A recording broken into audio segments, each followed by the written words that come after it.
Have you ever found yourself waiting endlessly for a program to finish processing? It can be incredibly frustrating, especially when you're working with large data sets. If you've ever wondered why converting a NumPy array to a set takes so long, you're in the right place. Today, we're diving into this common issue and uncovering the reasons behind it. I totally get it. You might be thinking both conversions have a complexity of O(n), so why does one take so much longer? You're not alone in this confusion. Many users face similar challenges when working with NumPy arrays.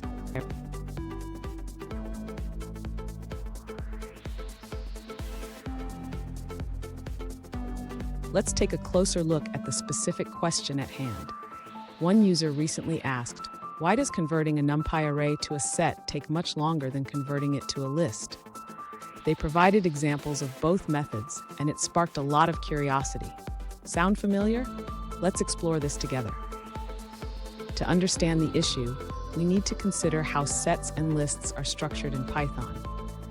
While both have their uses, the way they handle data is quite different.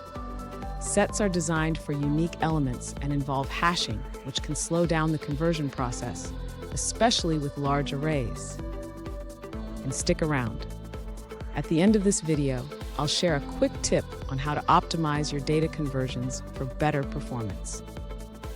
To understand why converting a NumPy array to a set takes longer than converting it to a list, we first need to look at how these data structures work.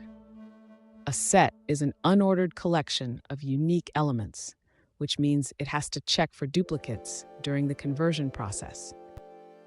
In contrast, when converting a NumPy array to a list, the user simply creates a new list that contains all the elements in the same order without any need to check for duplicates.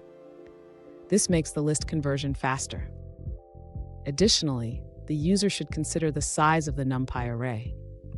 If the array is large, the overhead of checking for duplicates in a set can significantly increase the time it takes to complete the conversion. To optimize the conversion process, the user might want to evaluate whether they truly need a set. If the goal is simply to remove duplicates, there are more efficient methods available, such as using NumPy's unique function. Fun fact: did you know that the first version of Python was released in 1991? It's come a long way since then, but some challenges like this one still persist. Now let's look at the answers provided by other users. An alternative solution to speed up the conversion of a NumPy array to a set is to avoid using a loop. Instead, you can utilize the multi-processing library.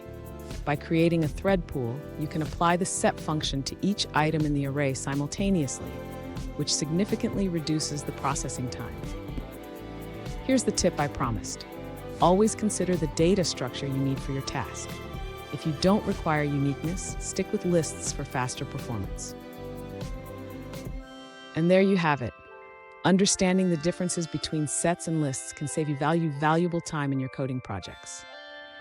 If you found this video helpful, please subscribe for more tips and tricks, and remember to keep experimenting with your data.